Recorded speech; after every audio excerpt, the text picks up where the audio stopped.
The following was recorded in front of a live studio audience at the Studio 21 Podcast Café. This is the United Podcast Network.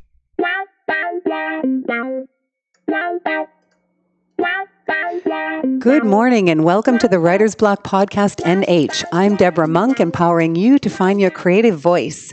And today we welcome Charisse Glenn of theletgo.com to discuss the importance of clearing energy from what was, allowing what will be to have space to grow. So welcome, Charisse. I'm so glad to have you here this morning. Oh, thank you very much. Good morning. Hello, everybody. Let's get right to it. So today's topic is decluttering the soul. And right on the front of your website, one of the lines that you have is, "One let go at a time, we can change our lives." Can you explain what you mean by that? Okay, I guess I should go back into what the let go is. The let go is about letting go of all the things in our lives that no longer are necessary to help us evolve, to help us move forward. So let go could be a belief system, it could be a behavior, it could be a thought pattern, it could be stuff, it could be decluttering just stuff in our homes. So the let go is about decluttering everything within ourselves that holds us back. So I look at our lives as like a painting, and if you have a painting that has all the stuff in it, you can't see what the kernel is. So if we let go of all those bits and pieces, one bit at a time, it lightens us up. And then, like a painting in an art gallery, you need the white space around the painting to see it. It's the same thing with our souls. If you declutter all the stuff around it and create a white space around it, you can actually see the soul. You can see the person. You can become more energetically clear because you're not having to hold all of that other stuff. Well, I couldn't agree more. And for me, letting go is one of the hardest lessons that I'm working on in my own life right now. And I think part of it is, we admire and respect the traits of holding on and persevering and fake it till you make it and no pain, no gain. I have my dogs here. That's what you're hearing. Oh. It's funny. It's funny because I do understand that I actually had a situation many years ago where I had a horse falling down a cliff and I was holding on to his reins and people are going, don't let go. And I'm thinking, wow, this is completely adverse to what I talk about. It's a different kind of let go, isn't it? It's a different context to the words. So people think that to let go means that you have less of. How I look at the let go, when we're letting go of the things we don't need, we actually have more. And what if I think one of the reasons people are afraid to let go is, what if they're afraid there won't be more? Well, that's a good question. Afraid there won't be more. Well, we are enough. We are born enough, right? And we had nothing. When we were born, we have nothing. And we are 100% enough. So what we do is we start adding stuff on to weigh us down. So what we're really doing is taking away the excess of what is not needed to become the I am enough. Well, and I think that, for me personally, it feels almost like a cocoon of identities that I have spent my life wrapping around myself. I am a daughter. I am a good girl. I am a mother. I am a wife. I am so many different things. And I'm finding that I am successful. I am a failure. I am, yes. Hardworking. I'm dedicated. I'm so many things. And, I think that we have a tendency to cling to those identities because I think one of the reasons we cling to them is because we've worked so hard to get them. And at this stage of life, I'm realizing that the hands of time are going to strip those identities. Some of them I'm willing to let go of them. Some of them I'm struggling to hold on to. But time is taking them away anyway. I was a sister to two brothers, and I don't really have two brothers anymore. Just different things. There are some that we don't want to let go of, but we have to realize that time is requiring us to let go of them. Absolutely, time is requiring us to let go of how we once were. So you have to ask yourself, do those qualities still serve you for today?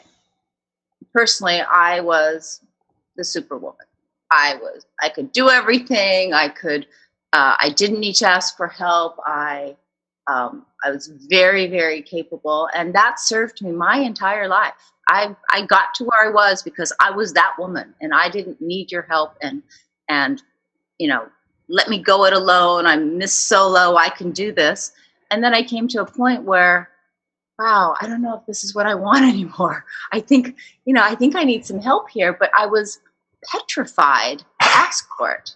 I didn't know how to ask for it because I felt I was going to fall apart if I asked for help. And so how did you learn? Well, this was my whole process of right before I started to write specifically the blog.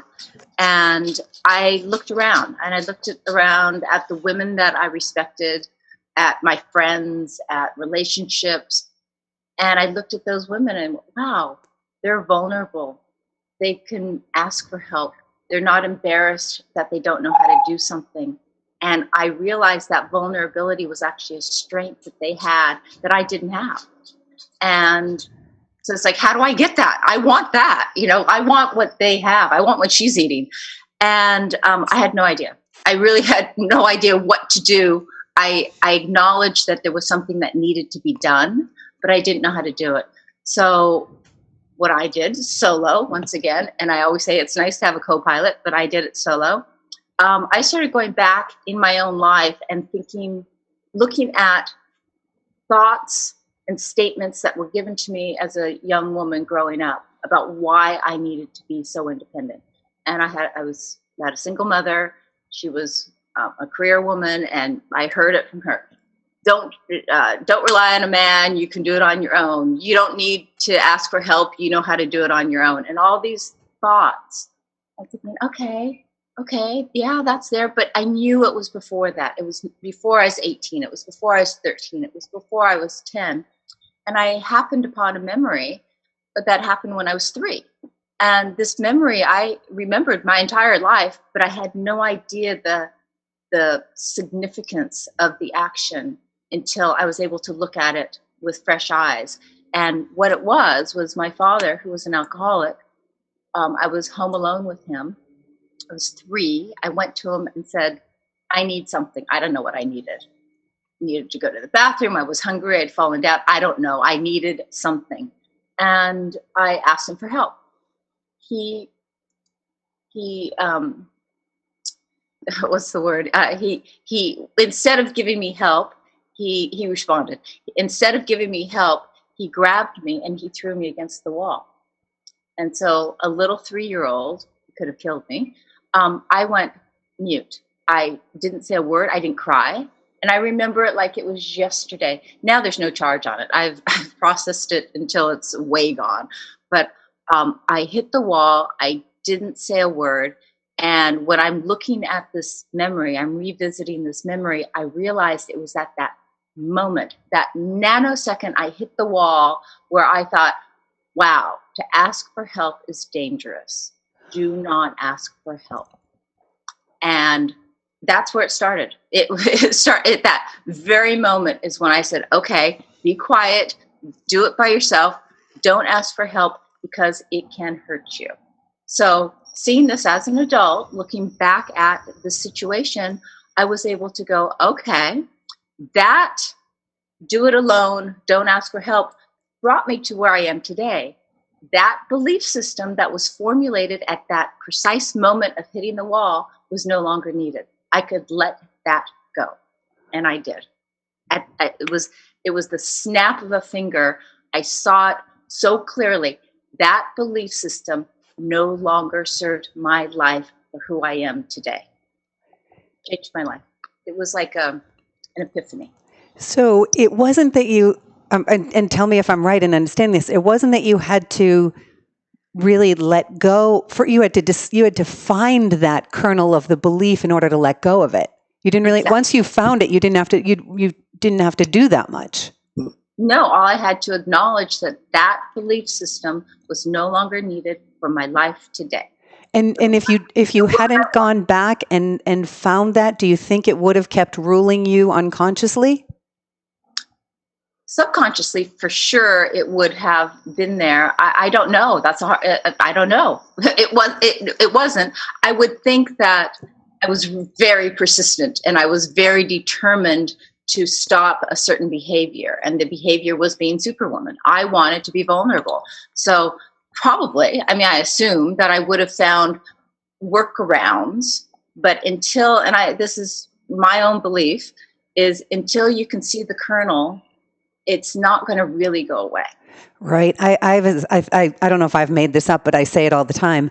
If you can't name it, you can't heal it. Right. I like that. I say, if it's in the shadows, you can't. Yes. It's the same thing, just different words. So for me, it's really important to find the kernel. Now, I don't know. My dear friend is a hypnotherapist, and she's saying, Charisse, people can't do that on their own. And maybe they can, maybe they can't. I did, but I do think it's important to be able to find it. So if you need, like I said, a co-pilot to help you go back to find those situations, and I'm sure, we all have many of them, right? That's who we are. We are based on the belief systems that they were ingrained in us. They're from society, they're from our family, they're cultural, they're from our peers. You do this way, you do this that way. Just societal belief systems, the stigmas around women alone, they're huge. So around money, they're huge. So in order to move forward in the aspects of our lives that are no longer working, I believe that you need to go back and start to blow apart, just they're like a balloon, pop the balloon of those those repeated thoughts that are said to us, like okay, for money, a lot of people have issues around money. So what did you hear as a child about money? Money doesn't grow on trees. I heard that one all the time. You've got to work hard for money.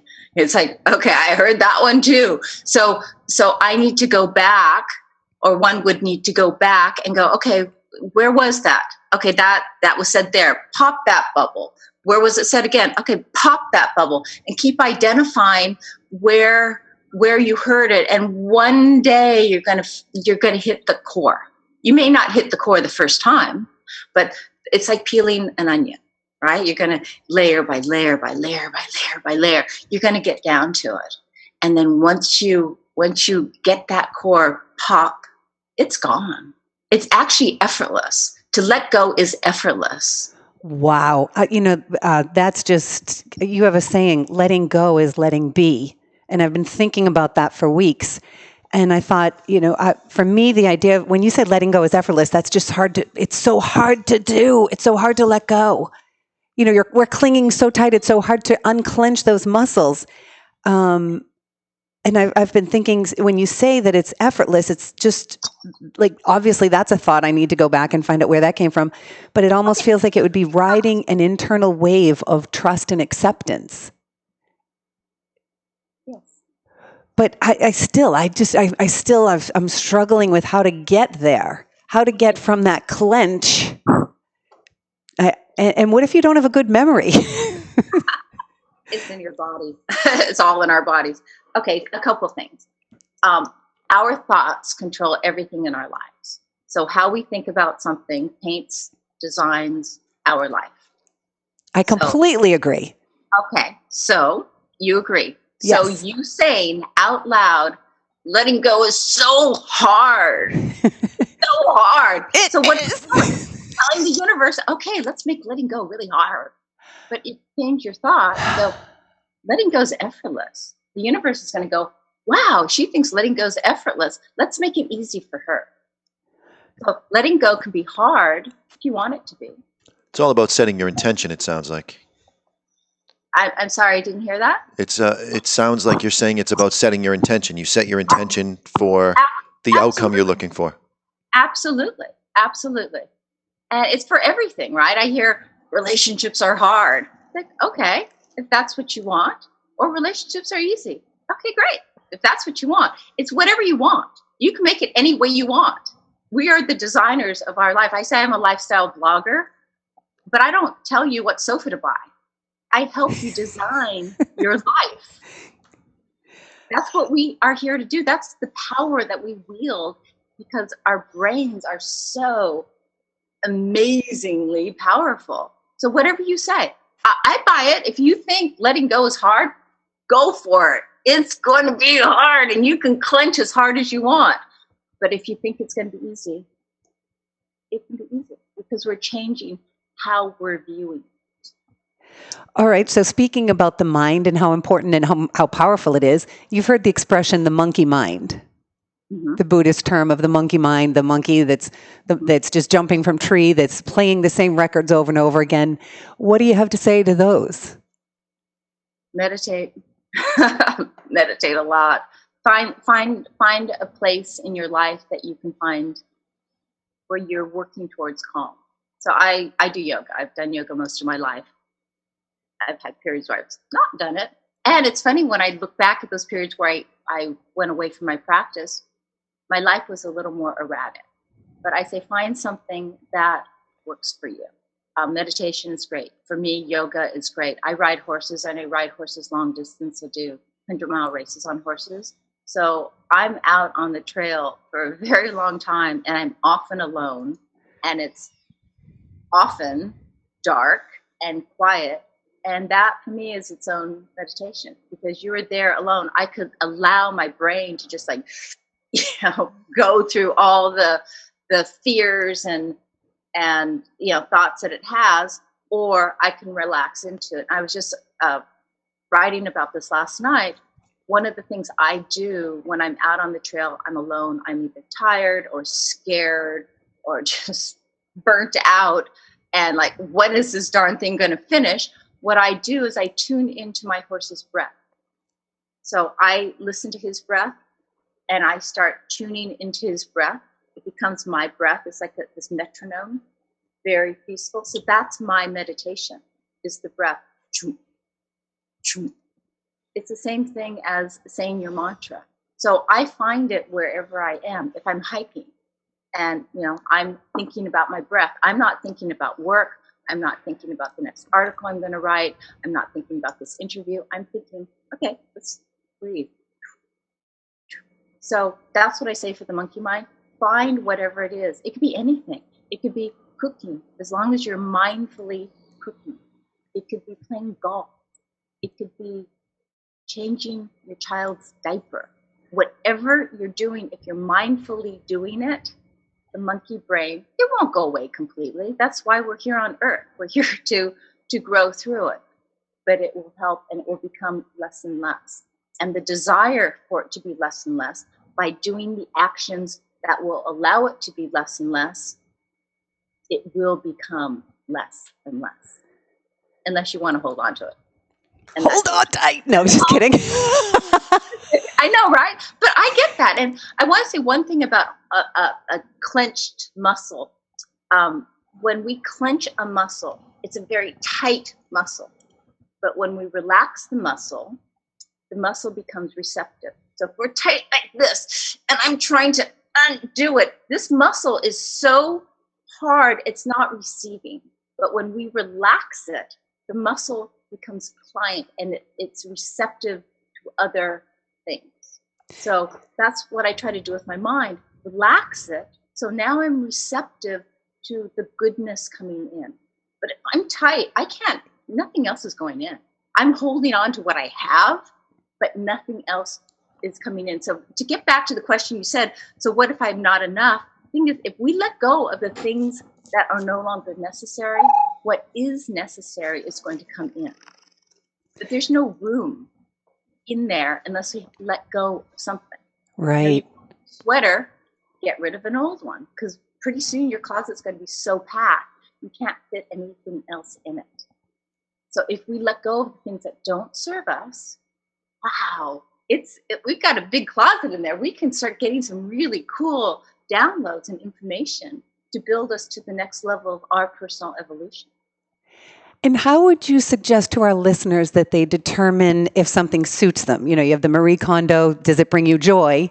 That, for the items in your home, for decluttering your home, how would you suggest people answer that question? Does this thought Does this belief system serve me? I would look at your life and look at the areas of your life. So I'm just going to speak personally because that's the only person I know, it's me, so when I was looking at the areas that I needed to let go, the vulnerability thing was a really big one for me. But it also, it was attached to everything else, right? Everything's like a spider web. It's not just one thing because you have all these tentacles that go out. So I had to look at my life and go, is this, that one, it actually started around relationships. It's like, okay, I don't want to attract the kind of man I had been attracting. So how do I stop that? And okay, so what was it about that man that I didn't want? What was it about the kind of men that I'm attracting? And I found that I was attracting men that needed me to be the strength of the relationship. Like, I don't want that anymore. I want a man that he's either going to be my partner or he's going to be the man, he's going to be really strong. I thought, well, why aren't I getting that? Because I was taking up the space of being that person. I was that person. So how could he be that person if I was that person? Right. So that aspect of my life was no longer working for me. I decided I wanted something different. I didn't like what was happening in that aspect of my life. So I needed to change that. And that's where that journey started from. Let's say I want to lose 10 pounds. So what's not working for me? What's not working for me is holding on extra weight. We all have that, or most of us. And it's like, okay, so what's not working for me? How do I change that? You need to identify what the areas in your life aren't working. Some people are fine with the extra weight. No judgment. They're fine with it. They're comfortable with it. That's fine. So that's not their thing. Right. I'm not comfortable with, I can't think of anything right now. That's okay. So you're saying look at the areas of your life that are not working, and that's the way to find those are the beliefs that probably are not serving you. Oh, absolutely. Got it. If it's working, leave it alone. Yeah, leave it alone. Keep it. Hold on to it. Yeah, so just let go of the things that are no longer working. And what you might find, I was talking about this last night, is the older we get, it seems like we require less and less. And we also tolerate less and less. Right. Oh, I love that. We require less and less, and we tolerate less than less. Oh, I wrote. Even though I can listen to this later, I still had to write that down. But remember, when we're 25, what we were going to let go at 25 is very different than what we're letting go at 55. Well, and at 25, we didn't have as much stuff built up, so there was still that blank space. There was still room to add more things. Yes. Well, I also want to say, I know that you're going to be on the digital magazine, We Are Ageist. I believe it's coming out tomorrow. Yes, it is. Congratulations. I absolutely love that magazine. I love David Stewart's work. I saw he mentions that they sometimes do, very popular people, but they prefer to go to the unsung heroes of people who are showing a new way to age. So congratulations. You belong there. Thank you. It was an honor. It was really fun. He's such a charming man. I can only imagine. I hope someday to meet him. Another quick question for you. Do you think you'll write a book? Yes. You do? Oh, goody. Have you started? I have. Well, the blog was started as a testing ground to see what I'm writing is being received. And it is. So thanks for that. It's funny because recently I'm like, okay, so now what's the next step? What I think is happening is I have, over 80 articles published on my blog. And those articles will each become chapters. So they're kind of an outline for the chapter. So each of them will be expanded into a chapter. So it's funny that you say that because this week seems to be the week that, okay, let's get the book a little further along. So yes, I will be. And I see it as a trilogy because my byline really is the Let Go is a pathway to happiness, love, and balance. So I think it will be the Let Go, pathway to happiness, one book. The Let Go, a pathway to love and dealing with, relationships, self-love. I want to do one on sex. And Ooh, the letting go. Okay, I'll go on Amazon right now and pre-order all 3 books. Well, Charisse, that one though, the let go to sex. I mean, there's a lot of let goes that we have around our intimacy. oh, huge, and we don't even know what we don't even know. I really think there's that probably I promise I'll be buying all 3. So where can our listeners find you? They can find me 2 places. One is on my website, which is www.theletgo.com. And the other is on Instagram, which is @letgo_now.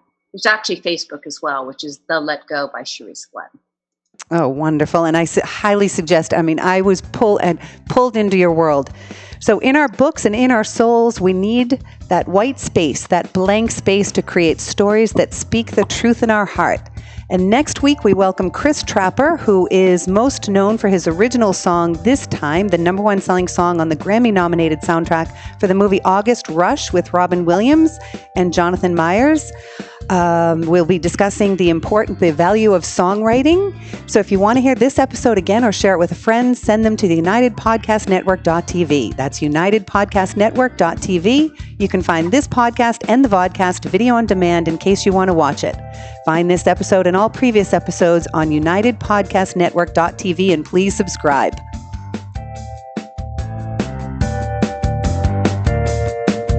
The views and opinions expressed by the hosts, guests, or callers of this program do not necessarily reflect the opinions of the Studio 21 Podcast Café, the United Podcast Network, its partners, or affiliates.